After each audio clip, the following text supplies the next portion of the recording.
غير المغضوب عليهم ولا الضالين آمين. بسم الله الرحمن الرحيم. نويت التعلم والتعليم والتذكر والتذكير والنفع والانتفاع والإفادة والاستفادة والحث على التمسك بكتاب الله وسنة رسول الله صلى الله عليه وسلم والدعاء إلى الهدى والدلالة على الخير ابتغاء مرضاته وقربه وثوابه وحسن الخاتمة مع اللطف والعافية وصلاح العاقبة. بسم الله الرحمن الرحيم. الحمد لله رب العالمين وبه نستعين على أمور الدنيا والدين. والصلاة والسلام على رسول الله سيدنا وحبيبنا وشفيعنا ومولانا محمد صلى الله عليه وعلى آله وصحبه أجمعين. أما بعد. قال مصنف الكتاب حبيب الإمام الحبيب أبو عبد الله محمد بن يوسف السنوسي رحمه الله وغفر له ولوالديه ونفعنا به في الدارين. ثم إلى صاحب شرها إمام محمد الدسوقي رحمه الله وغفر له ولوالديه ونفعنا بهما في الدارين. اللهم افتح قلوبنا فتوح العارفين وبحكمتك وانصر علينا برحمتك يا أرحم الراحمين. Ila anqal. Sampai apa kita?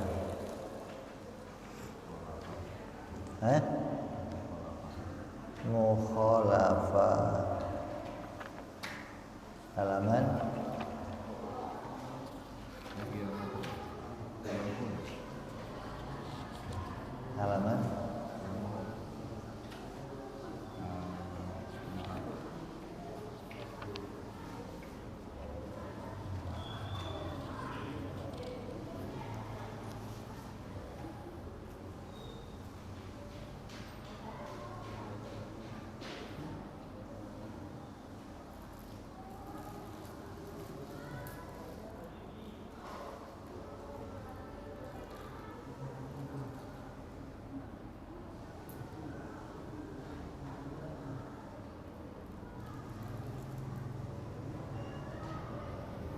itu sudah kita bahas sifat mukhalafah lil hawadis yang menjadi pokok pembahasan tauhid itu pada mukhalafah dan wahdah ya, pokoknya di situ. Mengenal Allah itu pada 3 batasan: mengenal zatnya, mengenal sifatnya, mengenal perbuatannya. Kalau kita nggak kenal 3 ini, kita tidak menjadi orang yang menggugurkan kewajiban kita mengenal kepada Allah. Kalau kita mau ulang zatnya Allah yang bagaimana? Zatnya Allah bukan jirim, tidak bertempat, bukan benda. Sifatnya Allah tidak berubah-ubah, bukan akrad. Perbuatannya Allah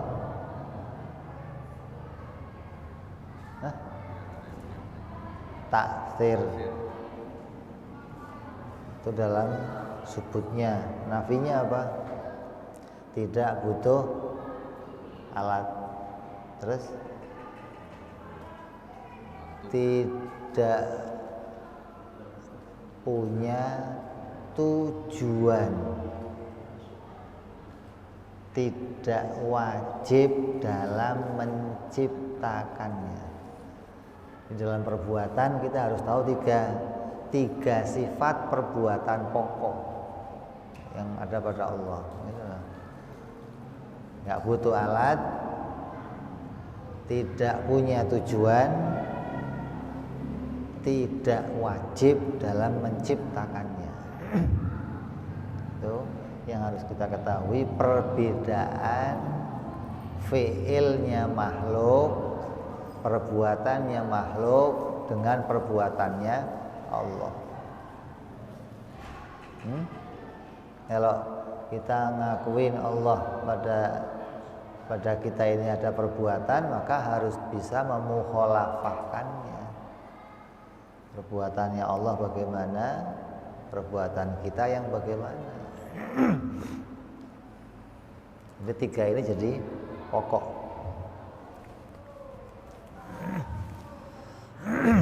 Kemudian setelah mukhalafah nanti pokoknya lagi ada pada pembahasan wahdah.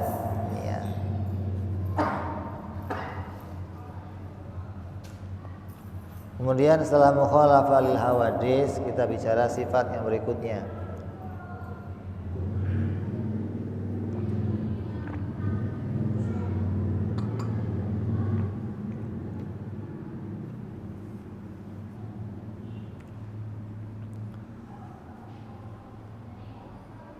Wa qiyamuhu ta'ala binafsihi ay la yaftakiru ila mahallin wala muhassisin.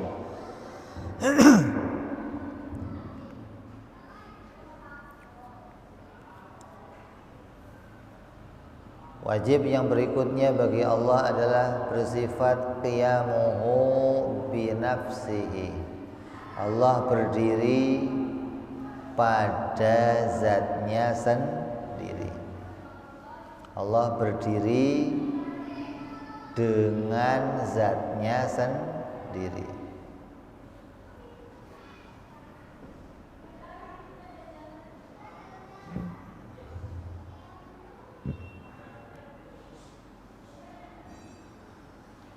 Maknanya berdiri pada zatnya sendiri, jangan dimaknai bertumpuk-tumpuk maksudnya. Karena kalimatnya kan qiyamuhu binafsihi, kayak ada kalimat kata sambung, berdiri dengan dirinya sendiri, kayak kamu berdiri dengan kaki kamu, kayak ada kaitan sesuatu dengan sesuatu. Ini enggak demikian.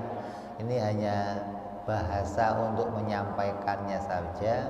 Tapi maknanya Allah itu ya berdirinya ya bukan berdiri pada yang lain, tapi berdirinya Allah pada dirinya sendiri. Kalau kita kan enggak, kita berdiri pada yang lainnya. Jadi kita harus pahami Allah itu zat yang berdiri pada dirinya sendiri, yakni annahu mimma yajibu lahu ta'ala ayyaquma binafsihi.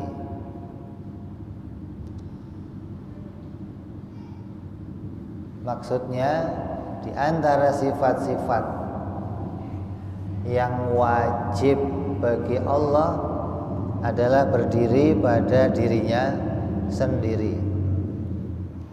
Jadi sifat Allah itu wajibnya banyak, enggak cuman 20, lebih dari 20, berapa? Pokoknya banyak. Akal tidak bisa menghitungnya satu per satu. Yang akal bisa menghitung itu hanya 20 sifat. Maka qiyamu binafsi ini diantara salah satu yang 20.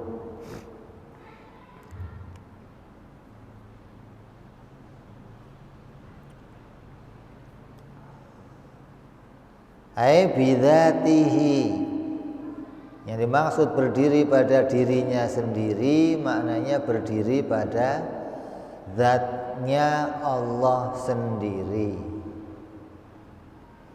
Berarti tidak berdiri pada zat yang lain, atau tidak berdiri pada wujud yang lain, berdirinya pada wujudnya sendiri. Emangnya ada Beb yang berdiri pada wujudnya yang lain? Ada nggak? Sesuatu yang berdirinya itu pada wujudnya yang lain, sesuatu berdiri pada zatnya yang lain. Ada nggak? Apa namanya? Hah? Gimana sih? Sesuatu yang berdiri pada zatnya yang lain, contohnya apa? Contohnya sifat. Kok saya itu bagaimana? Kamu zat apa sifat? Zat. Jadi kamu berdiri di mana? Kamu berdirinya di mana?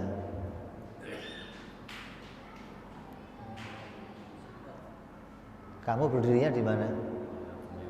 Ya, padahal zatnya sendiri mau di mana? Wong namanya zat ya pasti pada zatnya sendiri.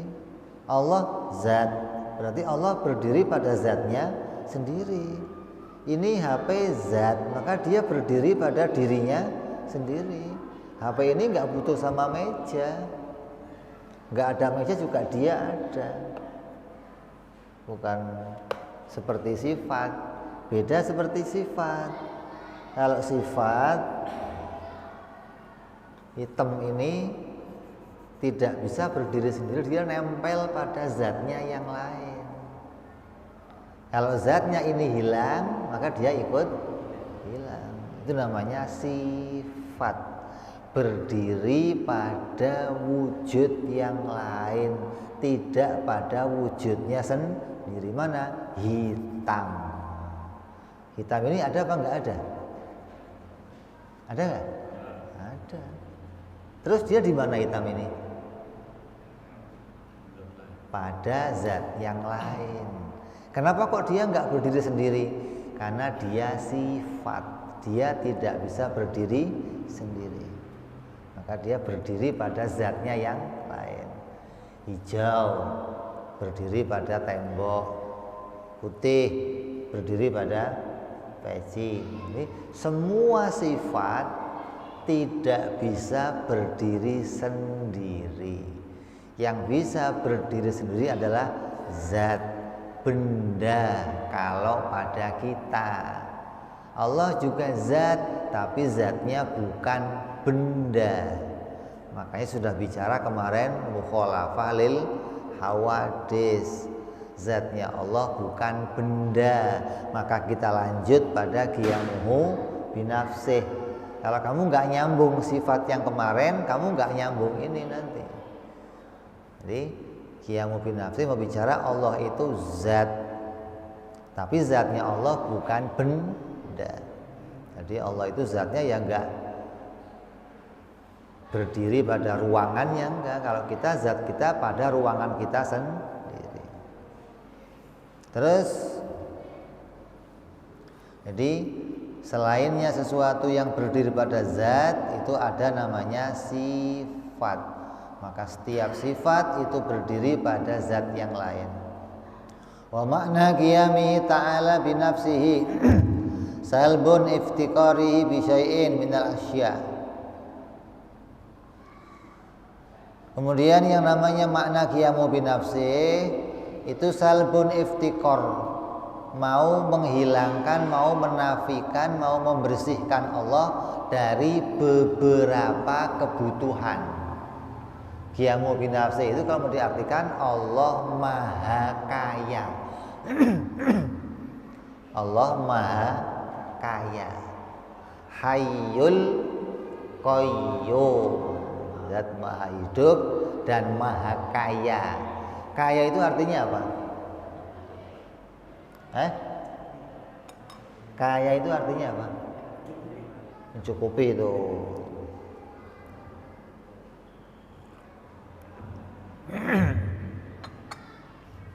Apa kaya artinya?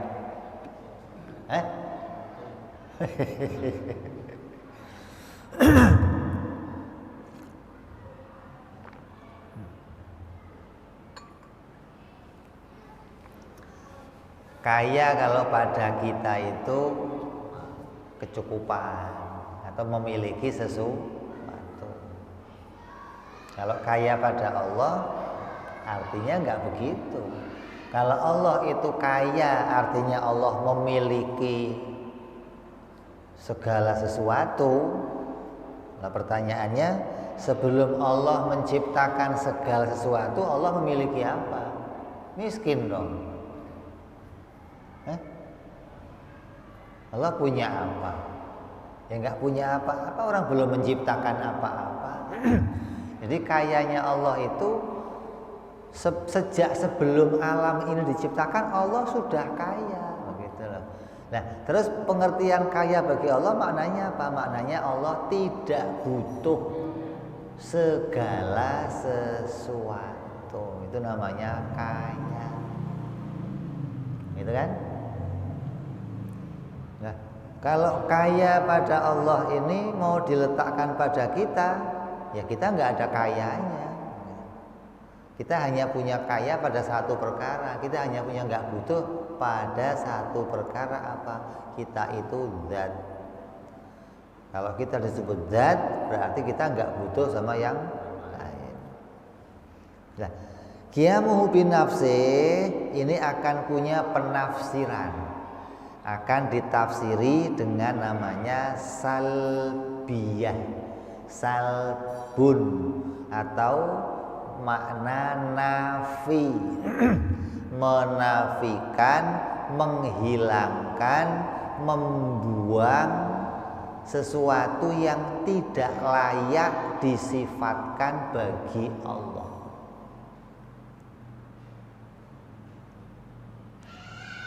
Sifat yang sudah kita bicarakan kan ada berapa? Qidam. Ini sifat salbiyah juga. Maknanya apa? Qidam ditafsiri apa? Tidak ada awal. Baqo ditafsiri apa? Tidak ada akhir. Mukhalafah ditafsiri apa?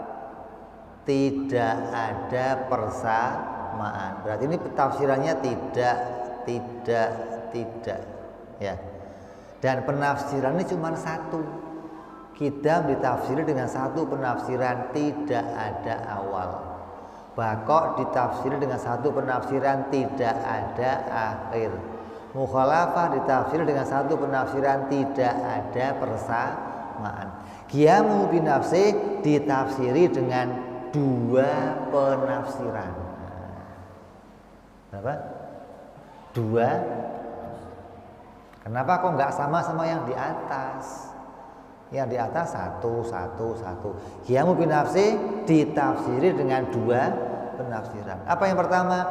Tafsir yang pertama, nafi yang pertama, tidak butuh pada zat yang lain. Allah berdiri sendiri. Maknanya Allah tidak butuh pada zat yang lain. Ya. Kalau ditafsiri cuma satu tafsiran ini doang, Allah itu berdiri sendiri artinya nggak butuh sama yang lain. Nanti masih serupa dengan kita. Kita juga zat, nggak butuh pada zat yang lain. Maka ulama memberikan dua penafsiran pada sifat qiyamuhu bin nafsi. Apa? Ditafsiri dengan tidak butuh zat yang lain dan tidak butuh diciptakan. Jelas sudah. Ketika ditafsir dengan dua penafsiran, maka tidak ada keserupaan lagi dengan zatnya makhluk. Karena zatnya makhluk itu tidak butuh pada yang lain, tapi butuh diciptakan. Nah, zatnya Allah tidak butuh pada zat yang lain dan tidak butuh diciptakan. Ini namanya sifat salbiyah, menjelaskan bahwa sifat yang ada pada Allah ini bersih dari keserupaan dengan sifat yang ada pada makhluk. Karena nanti semua sifat yang kita omong pada Allah itu ada pada kita semua. Allah melihat, Allah mendengar, Allah bicara, Allah punya kehendak, Allah berilmu, Allah. Ini sifat-sifat yang ada pada Allah ini ada pada kita juga. Nanti akan kita mukhalafahkan, gitu loh. Sifatnya Allah ini walaupun sama dalam namanya, tapi beda dalam isinya, beda muatannya, gitu loh. Tuhan ada, saya ada, tapi maknanya berbeda, gitu loh. Adanya Allah itu bukan benda. Kalau adanya saya, benda, materi, gitu loh. Adanya Allah bukan sebuah benda. Ini namanya mukhalafah. Allah punya sifat, saya punya sifat. Oh, sifatnya Allah tidak berubah-ubah. Sifatnya Allah bukan a'rad. Sifat kita a'rad, sifat kita berubah-ubah. Allah punya perbuatan, perbuatannya Allah takdir, menciptakan. Perbuatannya Allah tidak punya tujuan. Perbuatannya Allah tidak butuh alat. Perbuatannya Allah tidak wajib dalam menciptakannya. Perbuatan kita butuh alat, kerjanya wajib, pasti punya tujuan. Nah, ini namanya mukhalafah. Ini namanya salbiyah. Dibersihkan dari perkara yang tidak layak bagi Allah. Yaftakiru ila mahallin fala yaftakiru ila mahallin. Maka tafsir yang pertama, Allah itu tidak butuh pada zat yang lain. Aidzatin siwa dzatihi. Maknanya tidak butuh zat selain zatnya sendiri. Wa yukhadhu fiha kama yujadu sifatu fil mausuf. Yujadu fiha, maka ada wujud. Yang wujud itu butuh kepada yang lainnya, yaitu namanya sifat.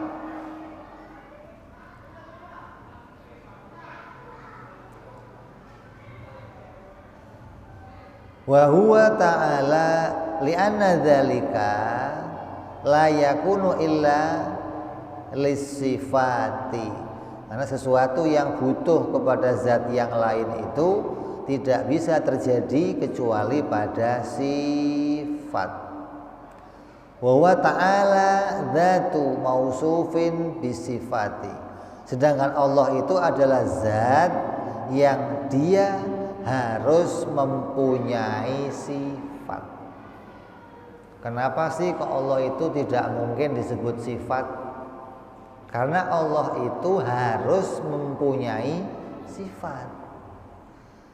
Nah, kalau Allah harus mempunyai sifat, berarti dianya nggak boleh sifat. Kenapa? Sifat tidak bisa berdiri sendiri. Kalau Allah itu harus punya sifat, berarti Allah itu ya harus zat yang nanti sifatnya itu berdiri pada zatnya sendiri, pada zatnya Allah, tidak berdiri pada zat yang lain. Apa ada sih yang mengatakan Allah itu berdiri pada zat yang lain? Banyak. Semua yang menuhankan selain Allah, semua yang menganggap selain Allah itu Tuhan, Tuhan, banyak hantu ini sono-sono dianggap sebagai Tuhan, itu menganggap Allah itu sifat. Pertama, ada yang menganggap Tuhan itu api. Zatnya Tuhan itu api, tapi sifatnya Tuhan. Jadi sifat Tuhan berdiri pada api. Maka api disembah. Dianggap api itu menciptakan ini, menciptakan ini.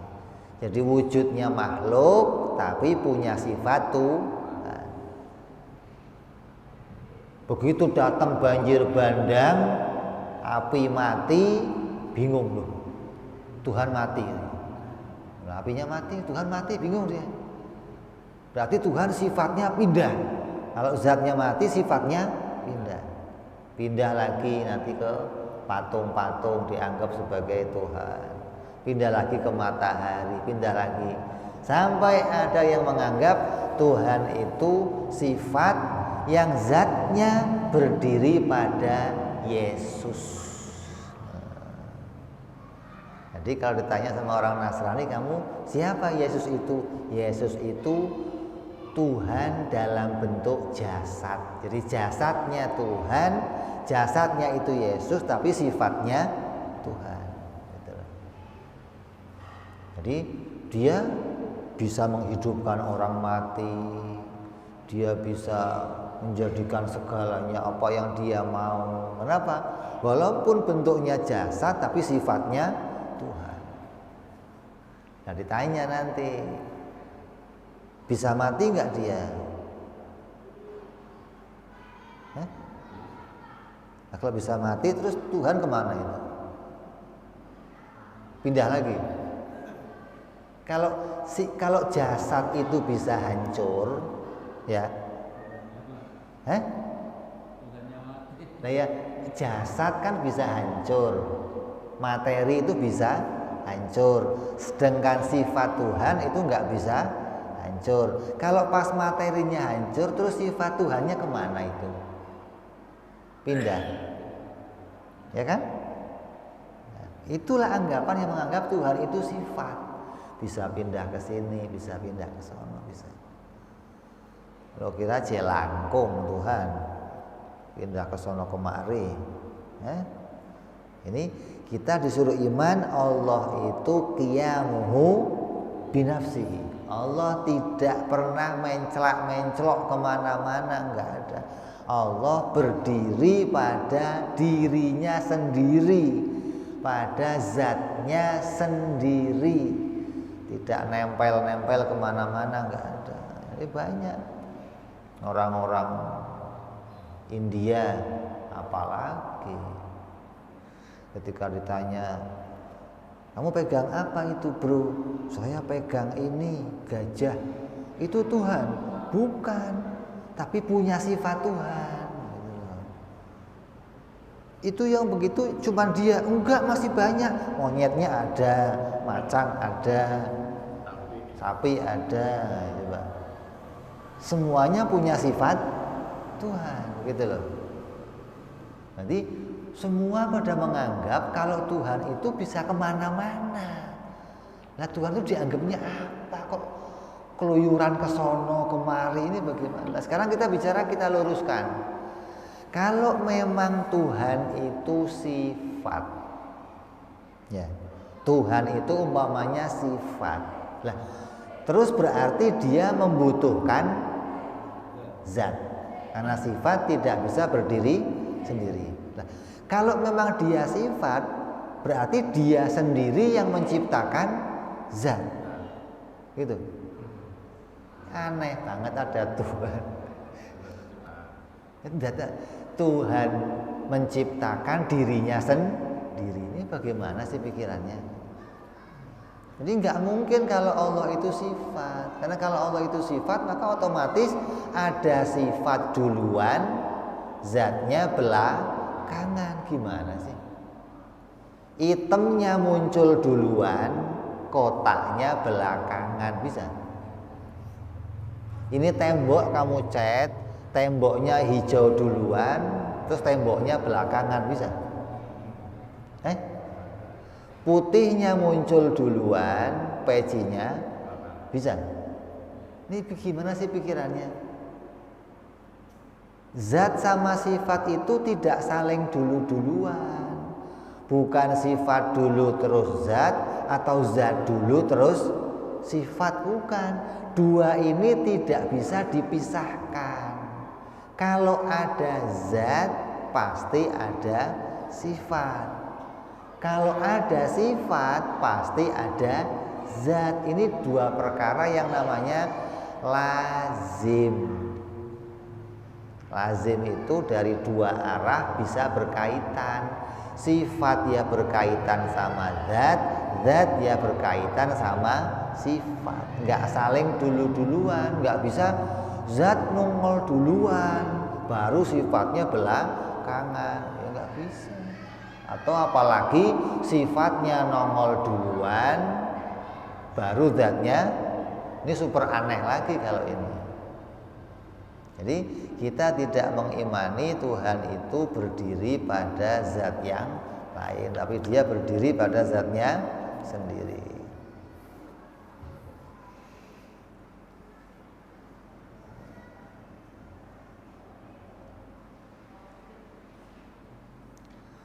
Walaisa jalla wa azza bisifatin, dan mustahil Allah itu adalah sifat kama tada'in nasoro, seperti tuduhannya orang-orang Nasoro. Nah, ini dijelaskan di sini.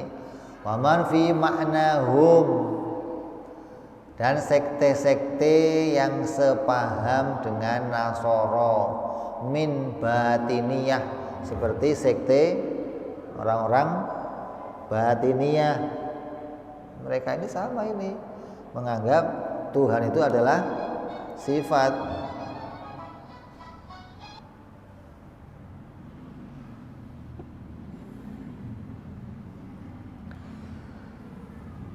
Kalau batiniyah, Tuhan menyatu dengan dirinya. Hulul manunggaling Gusti, Tuhan itu menyatu dengan kita. Itu orang batiniyah namanya. Kalau di Jawa ada Darmo Gandul, ajaran apalagi itu macam-macam. Ini bawah tahu kali ini urusan macam-macam. Yang aneh-aneh di sana-sana. Jadi seperti Nasoro, tuduhannya orang Nasoro, tuduhannya orang batiniyah, ahlakallahu ta'ala jami'ahum, coba. Yang mana semoga Allah membinasakan mereka. Ya, serem lagi doanya.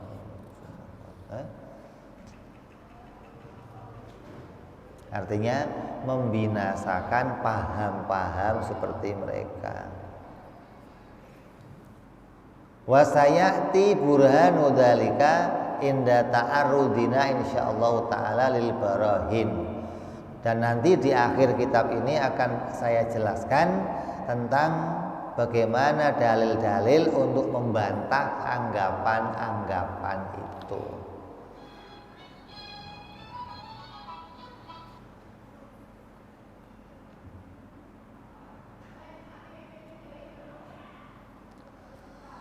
Wa kadza la yaftakiru ta'ala ila mukhassisin. Nah, ini tafsir keduanya. Jadi pertama salbiyah yang pertama atau salbun yang pertama, nafi yang pertama, ini nafi yang kedua, dan tidak butuh pada zat yang lain dan tidak butuh diciptakan. Ai fa'ilin mukhassisuhu bil wujud, yaitu pelaku yang mewujudkannya. La fi dzati wa la fi sifati min sifatihi lil wujubil qidami wal baqai li dzatihi ta'ala wa li jami'i sifatihi. Tidak mewujudkan dirinya, zatnya, dan satu sifat pun dari sifat-sifatnya. Jadi zatnya Allah itu yang enggak diciptakan, sifat Allah satu pun tidak ada yang diciptakan. Enggak ada sifat Allah yang baru, satu pun enggak ada. Semua sifat Allah wajibul wujud. Semua sifat Allah qidam. Semua sifat Allah baqo. Enggak ada awalnya, enggak ada akhirnya. Lidzati ta'ala wal jami' sifati wa inna ma yahtaju ila mukhassisin. Adapun yang butuh kepada mukhassis ai fa'ilin ataupun kepada fa'il, yaitu sang kreator, sang pencipta. Siapa? Man yakbalul adam, adalah sesuatu yang dirinya itu boleh saja menerima tiada. Barang yang butuh diciptakan itu pasti yang barang itu pernah nggak ada, terus jadi ada. Ini barang yang begini mesti butuh diciptakan. Tadinya nggak ada, jadi ada. Semua ini keadaannya sama seperti ini. Yang tidak begini hanya Allah dan sifat-sifatnya Allah, gitu loh. Selainnya Allah dan sifat-sifatnya tadinya nggak ada, jadi ada. Yang nggak begini hanya Allah.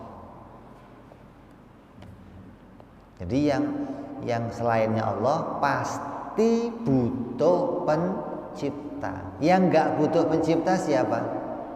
Hanya Allah dan sifat-sifatnya Allah. Jadi Allah itu ya sifatnya nggak diciptakan, nggak ada sifat yang baru pada Allah, nggak ada. Man yakbalul adam, yang butuh diciptakan adalah siapa yang dirinya itu menerima tiada. Wa maulana jalla wa azza la yakbaluhu. Sedangkan Allah Subhanahu wa taala adalah zat yang tidak menerima tiada. Fa idza yastahilu ala maulana jalla wa azza iftikaru umuman. Maka bila demikian berarti secara umum mustahil kepada Allah itu butuh kepada zat yang lain. Jadi mustahil Allah butuh pada zat yang lain untuk dia itu wujud, untuk dia berdiri. Yang kedua, mustahil Allah itu butuh pada yang menciptakan. Berarti enggak butuhnya secara umum. Nanti diperjelas lagi, enggak butuhnya lebih umum lagi. Apalagi tambahnya, enggak butuh apalagi alat, enggak butuh yang diciptakan, enggak butuh yang menyempurnakan. Wah, ini nanti secara sempurna baru kita mengenal Tuhan itu siapa. Tuhan itu zat yang tidak butuh segala sesuatu. Itu baru Tuhan. Zat yang maha kaya secara mutlak. Itu baru namanya Tuhan. Kalau sesuatu masih punya kebutuhan, maka dia tidak mungkin disebut Tuhan. Oh, dianya aja masih butuh sama yang lain. Bagaimana dia mau mengatakan dirinya maha kaya? Tuhan itu harus yang maha kaya, artinya tidak butuh kepada sesuatu yang lain. Ini dua penafsiran, dua salbiyah yang ada pada makna sifat qiyamuhu binafsih. Walaupun yang lainnya cuma satu, hidam satu penafian, bakok satu penafian, mukhalafah satu penafian, qiyamu binafsih punya dua penafian. Jangan sampai lupa ini. Kalau dinafikan dengan satu, nanti masih menyerupai kita. Biar nggak ada keserupaan, ulama memberikan dua macam penafian. Wa bihadza ya'rifu anna muradana bil mahalli fi aslil aqidati adzat. Maka dengan penjelasan di atas kalian telah tahu sesungguhnya maksudku dengan mengatakan mahal dalam kitab asli, kitab As-Sanusi, yaitu maknanya adalah zat. Kitab fil asul akidah, kitab pokoknya akidah itu adalah bimakna zat. Banyak sekali yang mengartikan Allah itu butuh kepada tempat. Allah butuh kepada tempat. Kalau qiyamuhu binafsih, artinya Allah berdiri sendiri. Maksudnya apa? Allah tidak butuh tempat. Ini penafsiran yang salah. Allah nggak butuh tempat, itu bukan pembahasan pada qiyamuhu binafsih. Allah tidak butuh tempat, itu dibahasnya waktu mukhalafah lil hawadis. Allah itu bukan benda, Allah bukan jirim. Jadi Allah tidak butuh tempat, sudah dibahas pada mukhalafah lil hawadis. Di pembahasan qiyamuhu binafsih yang dimaksud mahal la yaftakiru ila mahallin, mahal di situ maknanya zat yang lain. Jadi Allah itu tidak butuh pada zat yang lain. Artinya butuhnya hanya pada zatnya sendiri. Wa muraduna bi mukhassisin, dan maksud kami dengan mukhassis itu adalah fa'ilu, sang pencipta, bi adami iftiqarihi ta'ala ila mahallin aidatin, dengan menafikan adanya Allah itu butuh kepada mahal atau zat ukhra, zat yang lain. Lazima annahu jalla wa azza dzatun la sifatun, maka lazimlah dengan makna ini bahwa Allah itu pasti zat, dia bukan sifat. Karena yang tidak butuh kepada zat itu pasti zat. Kalau dia sesuatu yang butuh kepada zat, maka dia namanya sifat. Wa bi'adami iftiqarihi ta'ala ila mukhassisin, dan menafikan butuhnya Allah kepada mukhassis, sang pencipta, fa'ilin, atau yang menjadikan lazima anna dzatahu jalla wa azza laisat kasairi dzawat allati la taftakiru ya aidan ila mahallin kal ajrami matalan, lianna hadhihi wa in kanat mustaghniyan anil mahallin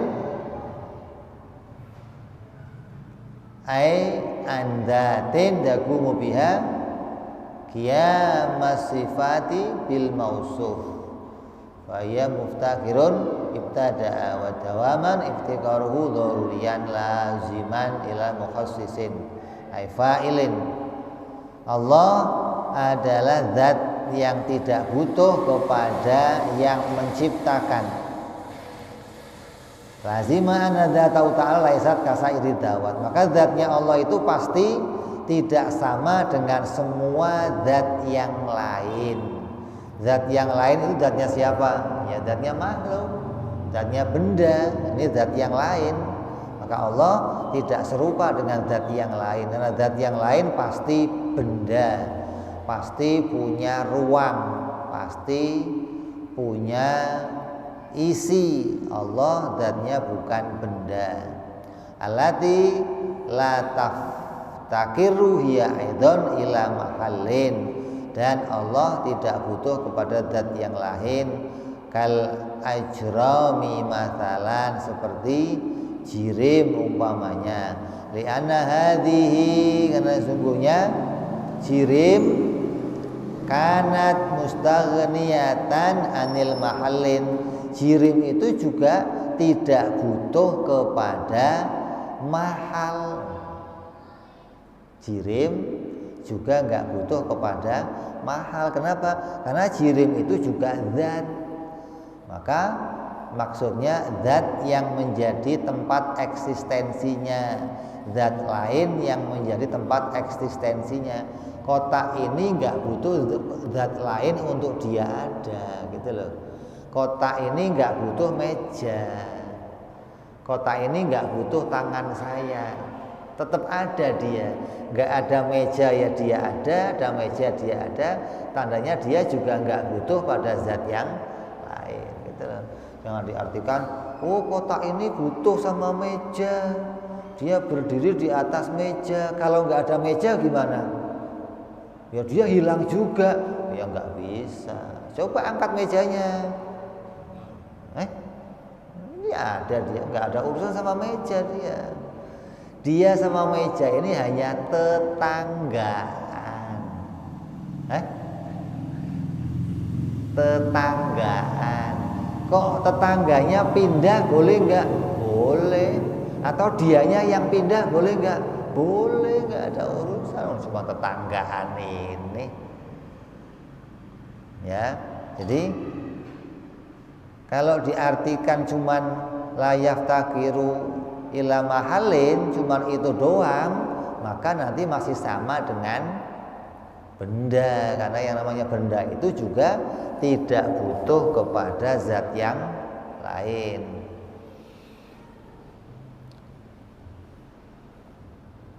Aidzatin taqumu biha qiyamu sifat bil mausuf, ya, sebagaimana eksistensinya sifat pada yang disifati kepada mausuf. Faya muftakirun ibtidaan wa dawaman iftikaron. Namun untuk permulaannya dan keberlangsungannya secara pasti membutuhkan pada mukhassis ay fa'ilin, bahwa maulana jalla wa azza, yaitu Allah subhanahu wa ta'ala. Nah kalau benda ini butuhnya kepada Allah, itu berapa kali butuhnya dia? Benda tadinya nggak ada, terus jadi ada. Untuk ada seperti ini dia butuh diciptakan. Setelah dia muncul diciptakan, masih butuh nggak sama pencipta dia? Ini HP ini masih butuh sama pabrik nggak?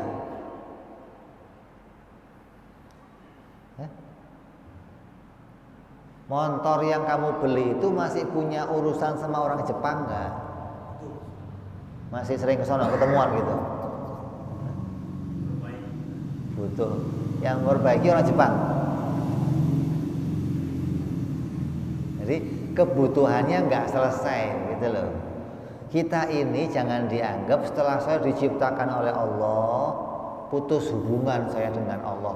Udah, kamu urus diri kamu sendiri, saya tak ngurus diri saya sendiri. Itu nggak begitu.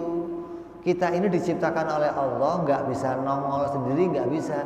Tadinya nggak ada, terus ditongolkan jadi ada. Setelah jadi ada bagaimana? Butuh diadakan terus. Kalau nggak diciptakan terus, kita kembali nggak ada lagi. Jangan dianggap setelah ada, terserah saya sudah diciptakan, bebas saya. Nanti mendadak berhenti di jalan bagaimana kamu? Kayak lampu inilah, ini lampu saya nyalakan. Setelah saya nyalakan, lampu ini masih butuh dinyalakan lagi enggak? Enggak, kan sudah nyala, Bib. Tapi untuk nyala terus itu butuh kepada saya. Kalau enggak saya nyalakan terus, kembali mati dia. Gitu loh. Jadi ini bisa nyala terus karena saya maui dia untuk nyala terus. Berarti adanya dia secara terus-menerus ini bukan terjadi atas maunya sendiri, tapi masih atas maunya pencipta yang pertama tadi yang memunculkannya. Gitu loh. Bukan terus setelah diciptakan urusan beralih pada dirinya sendiri, terserah kamu mau ada terus ya monggo, mau hancur ya monggo, mau rusak, oh enggak begitu. Jadi kita dikatakan di sini muftakirun ibtidaan wa dawaman, butuh pada permulaannya dan butuh secara kelanggengannya, keterusannya masih butuh terus kepada Allah. Iftikaran daruriyan, butuh secara pasti, laziman ila mukhassisis, yang tidak pernah pisah, yang tidak pernah bisa pisah dari pencipta, aifa'ilin, bahwa maulana jalla wa azza, yaitu Allah subhanahu wa ta'ala. Fa'idhal qiyamu binafsihi wa ibaratun an ghina mutlak. Maka dengan makna ini berarti disimpulkan qiyamuhu binafsi itu adalah sifat yang maknanya sebagai ibarah. Ibarah itu penggambaran. Menggambarkan apa? Menggambarkan ghaniyul mutlak. Allah itu maha kaya secara mutlak. Wadzalika la yumkinu ayyakunu illa li maulana jalla wa azza. Maka sifat qiyamu binafsi yang diartikan kaya secara mutlak itu tidak mungkin ada kecuali hanya pada zatnya Allah subhanahu wa ta'ala. Nah, pada zat yang lain bagaimana? Pada zat yang lain tidak mutlak, begitu loh. Kalau pada Allah mutlak. Saya qiyamu binafsi. Iya, kamu nggak butuh sama yang lain. Akhirnya nggak butuh sama zat yang lain, tapi kamu butuh diciptakan. Berarti kamu kayanya tidak mutlak.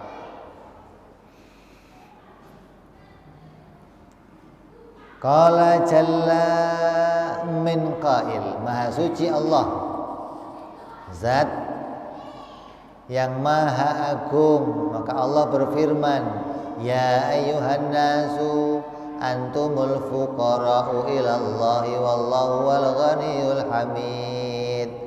Wahai hambaku, wahai manusia, kamu itu butuh kepada Allah, sedangkan Allah itu tidak butuh kepada kamu. Allah tidak membutuhkan sesuatu pun. Bahwa ghaniyul hamid, dan dia zat yang maha kaya, tidak butuh segala sesuatu dan maha terpuji.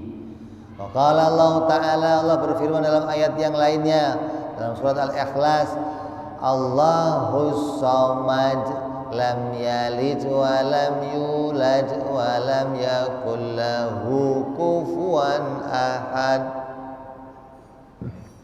Maka Allah itu adalah zat yang kepadanya bergantung segala sesuatu. As-Samad itu zat yang kepadanya bergantung segala sesuatu. Baik bergantung itu dari permulaannya muncul, ataupun bergantung untuk kelanjutannya dia muncul. Bergantung terus kepada Allah.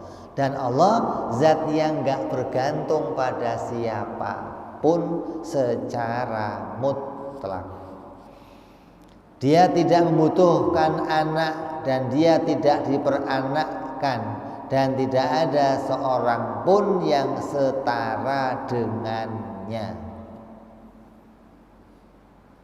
Tidak ada seorang dan tidak ada zat yang setara dengan Allah.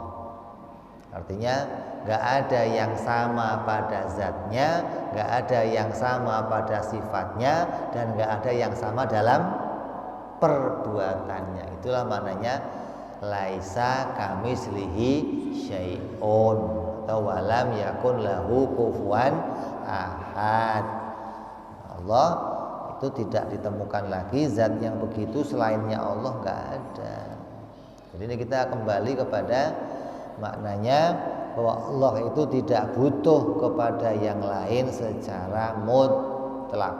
Nggak butuh anak, nggak butuh istri, nggak butuh kawan, nggak butuh teman, nggak butuh pembantu, nggak butuh siapapun, nggak butuh.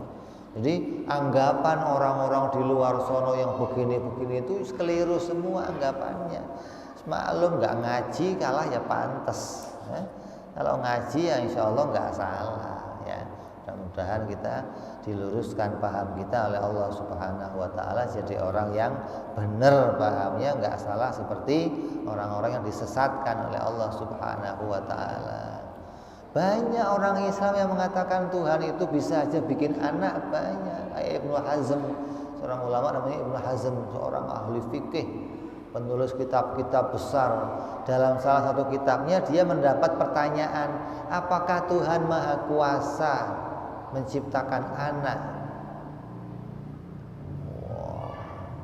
Sampai ditulis kitab lagi sama dia, Tuhan pasti kuasa bikin anak. Nah kalau Tuhan bikin anak berarti dia butuh sama anak, butuh sama teman, butuh, berarti mengingkari ayat. Bagaimana kita mau iman Allah itu butuh sama teman? Dengan Quran mengatakan Allah mustahil butuh sesuatu. Jadi kadang ada akal yang sowak, maksudnya akal itu cara mikirnya nggak pepek, nggak penuh, nggak normal, hingga sampai berlebihan Allah itu bisa memiliki anak karena dia saking kuasanya. Ini kekeliruan. Terus wa atsbata ta'ala biqaulihi Allahus samad. Kemudian dalam firman Allah yang mengatakan Allah itu as-samad, maknanya segala sesuatu butuh kepada dia, iftikaru kullu ma siwahu ilaihi jalla wa azza, butuh kepada Allah segala sesuatu. Idzis samadu huwallazi yasmadu ilaihi fil hawaij. Yang namanya somad atau zat yang dibutuhkan oleh segalanya adalah yang dituju dalam berbagai kebutuhan, yang bisa memenuhi segala kebutuhan. Allah itu siapa? Allah itu ditafsir dari sini zat yang tidak butuh kepada segala yang lain dan dia bisa memenuhi segala kebutuhan. Gitu. Dan dia zat yang dibutuhkan oleh segala sesuatu, itu namanya Tuhan. Ini dua takrif ini. Catat kuat-kuat. Kamu boleh lupa nama istri kamu, nama anak kamu, nama ini, jangan lupa ini. Tuhan itu apa? Tuhan itu zat yang gak butuh pada yang lain, tidak butuh pada yang lain, dan dia bisa memenuhi kebutuhan yang lain. Dan yang lain semuanya butuh kepada dia. Itu namanya Tuhan.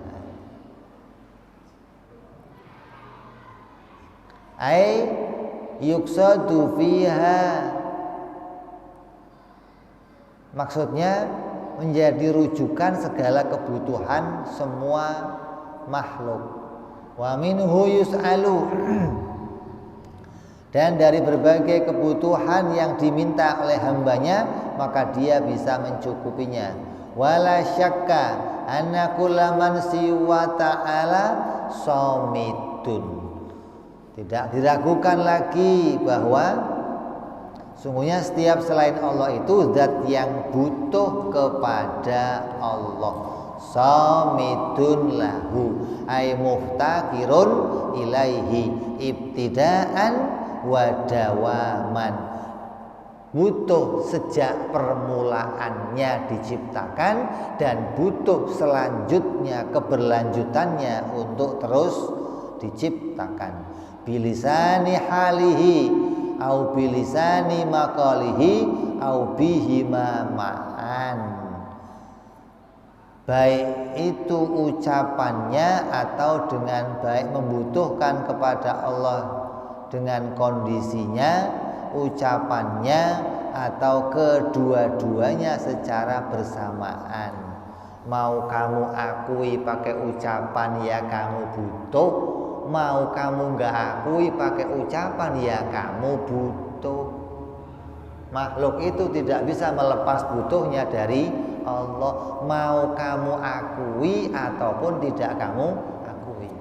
Kamu mau ngomong saya butuh ya Allah, tetap kamu butuh. Kamu nggak ngomong diem aja, tetap kamu butuh kepada Allah, karena tidak ada yang somad kecuali Allah. Kamu nggak bisa bersandar kepada selain Allah. Kamu hanya bisa bersandar kepada Allah. Sampai dikatakan apa? Orang yang bersandar kepada selain Allah seperti bersandar kepada sarang laba-laba. Kayaknya ada surat Al-Ankabut. Apa itu, ayat apa itu? Itu mau menghinakan orang-orang yang menyandarkan kebutuhannya pada selain Allah, menyandarkan butuhnya, menyandarkan pertolongan, menyandarkan harapannya kepada selain Allah. Sama kayak kamu bersandar kepada sarang laba-laba. Sarang laba-laba itu sekuat apa? Kuat nggak? Kuat nggak laba-laba itu?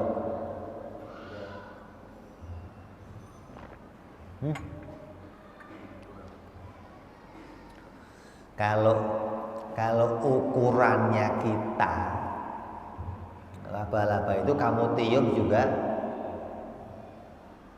roboh, kamu tiup juga hancur. Kalau ukurannya kita, kalau ukurannya nyamuk ya kuat banget. Kalau kata nyamuk, wah ini tembok raksasa, gak bisa saya melewatinya, kata nyamuk. Kalau kata kamu, ini apa? Bersihin doang rumah kamu. Ini bersandar kepada selainnya Allah Subhanahu wa ta'ala.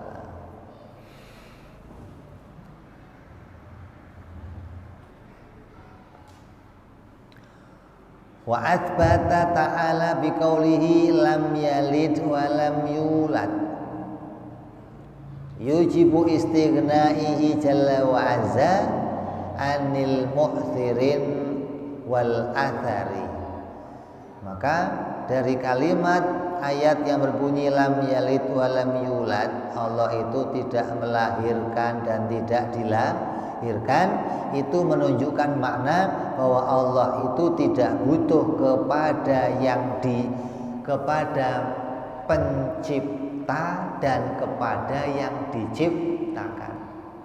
Allah nggak butuh kepada emak bapak untuk menciptakannya, nggak butuh pada Tuhan lain untuk menciptakannya, dan nggak butuh kepada yang diciptakan.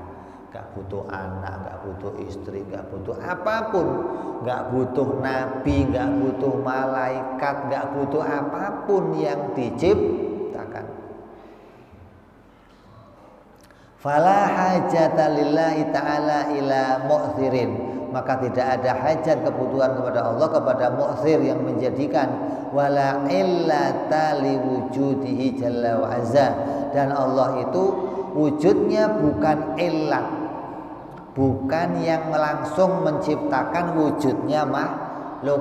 Allah itu tidak otomatis menciptakan. Wa ilaihil isyara biqaulihi ta'ala wa lam yulad, dan tidak terlahirkan dari sesuatu pun. Ailam yatawallad wujuduhu ta'ala an syai'in, artinya wujudnya tidak terlahirkan dari sesuatu pun, tidak dari mak bapak, tidak dari Tuhan yang lain. Aila sababa liwujuhi ta'ala, artinya tidak ada sebab yang mengkaitkan, yang berkaitan dengan kewujudannya Allah. Liwujubi kitamihi wa baqaihi, karena wujudnya Allah itu qidam dan baqa.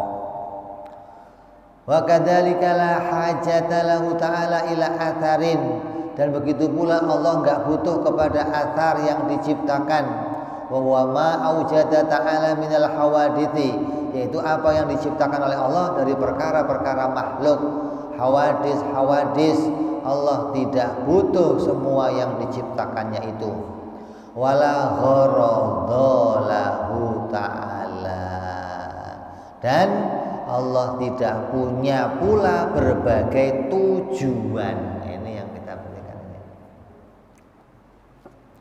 Maha kaya itu sampai nanti harus kamu ketahui Allah tidak punya tujuan dalam menciptakan apapun juga. Kalau kita punya pekerjaan pasti punya tujuan. Wala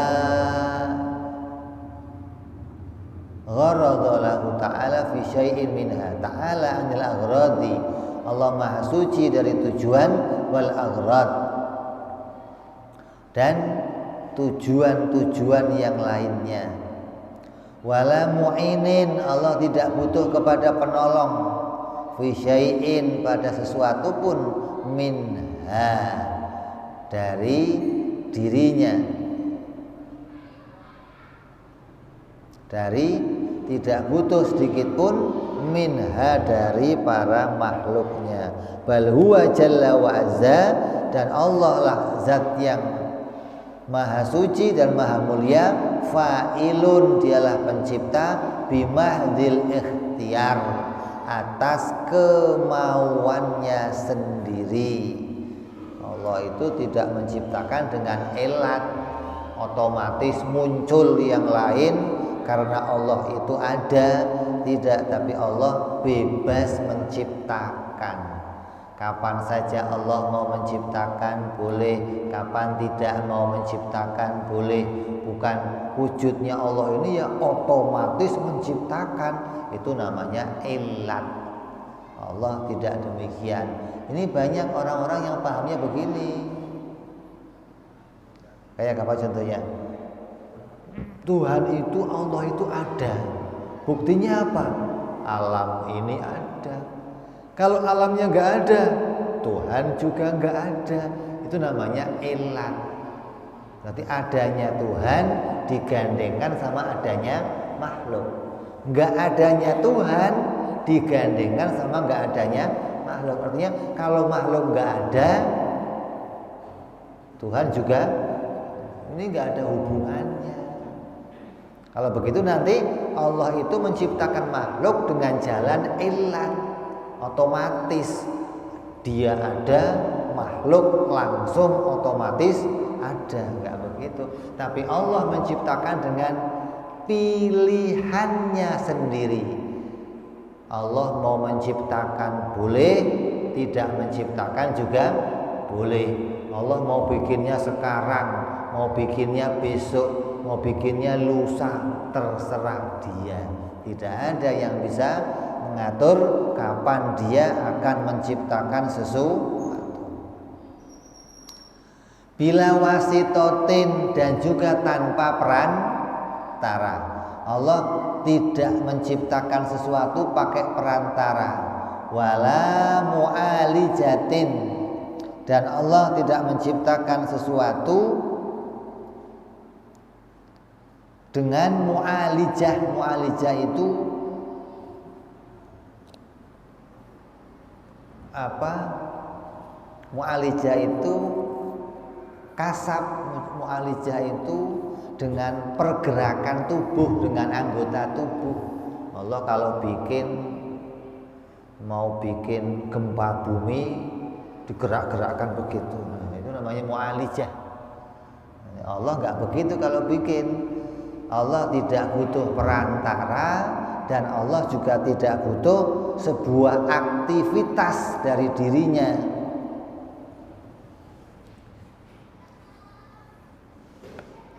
Namanya apa? Fi'il kasbi, fi'il kasab, fi'il yang mengusahakan sesuatu.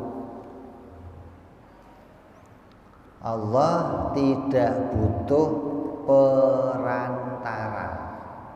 Ini catat ini. Seringkali orang ngomong saya hanya perantara. Yang menciptakan semuanya Allah. Saya hanya perantara. Maka kalimat ini kalimat yang rusak.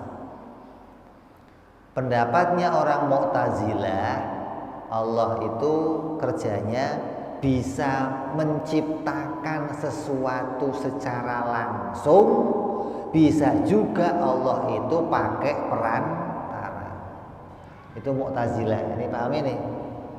Orang Qadariyah, Mu'tazilah itu imannya meyakini Allah itu kalau mau bikin secara langsung ya bisa, pakai perantara juga bisa. Bikin api, nanti api yang bikin hangus. Itu apa namanya? Perantara.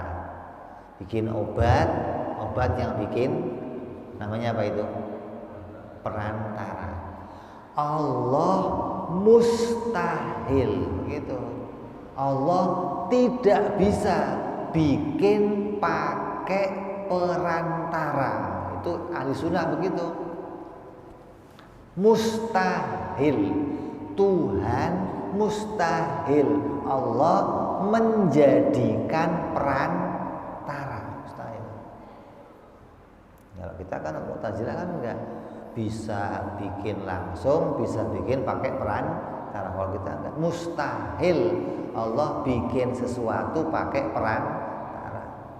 Tapi segalanya ini diciptakan langsung oleh Allah. Allah langsung yang menciptakannya sendiri, gitu loh.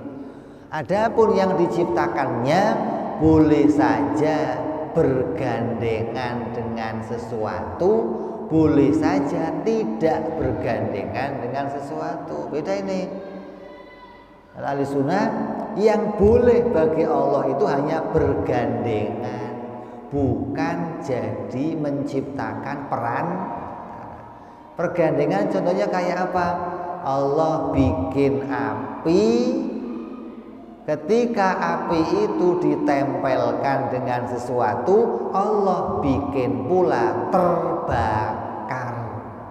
Jadi apinya yang bikin Allah, terbakarnya sesuatu yang bikin Allah. Hanya kedua ini dijadikan secara bersamaan, bukan dengan menitipkan kekuatan. Kalau perantara kan nggak begitu. Allah bikin api, api yang bikin terbakar, itu namanya perantara.